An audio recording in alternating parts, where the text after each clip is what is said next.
فالزاجرات زجرا فالتاليات ذكرا إن إلهكم لواحد رب السماوات والأرض وما بينهما ورب المشارق إنا زينا السماء الدنيا بزينة الكواكب وحفظا من كل شيطان مارد لا يسمعون إلى الملأ الأعلى ويقذفون من كل جانب دحورا ولهم عذاب واصب إلا من خطف الخطفة فأتبعه شهاب ثاقب فاستفتهم أهم أشد خلقا أم من خلقنا إنا خلقناهم من طين لازب بل عجبت ويسخرون وإذا ذكروا لا يذكرون وإذا رأوا آية يستسخرون وقالوا إن هذا إلا سحر مبين أئذا متنا وكنا ترابا وعظاما أئنا لمبعوثون أو آباؤنا الأولون قل نعم وأنتم داخرون فإنما هي زجرة واحدة فإذا هم ينظرون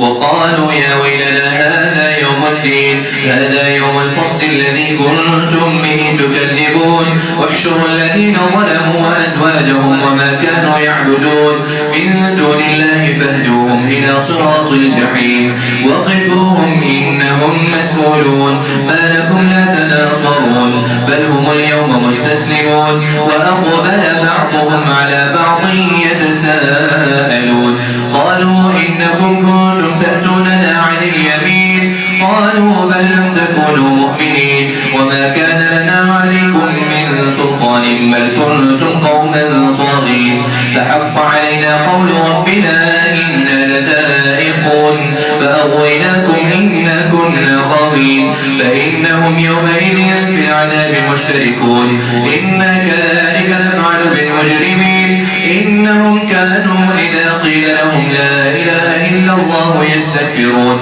ويقولون أئنا لتاركو آلهتنا لشاعر مجنون بل جاء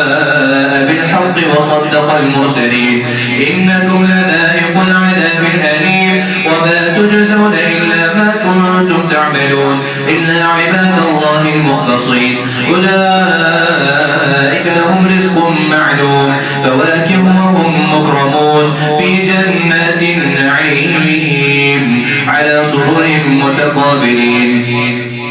على سرر متقابلين يطاف عليهم بكأس من معين بيضاء لذة للشاربين لا فيها غول ولا هم عنها ينزفون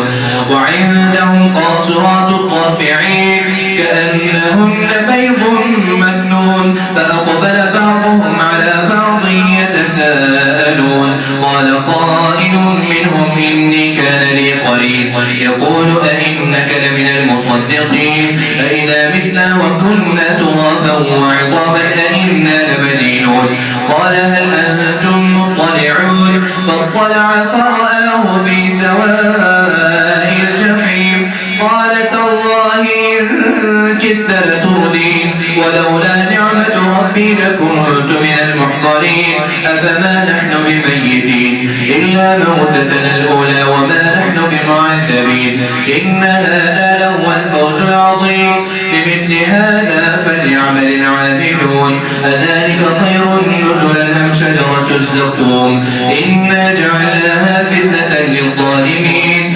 إنها شجرة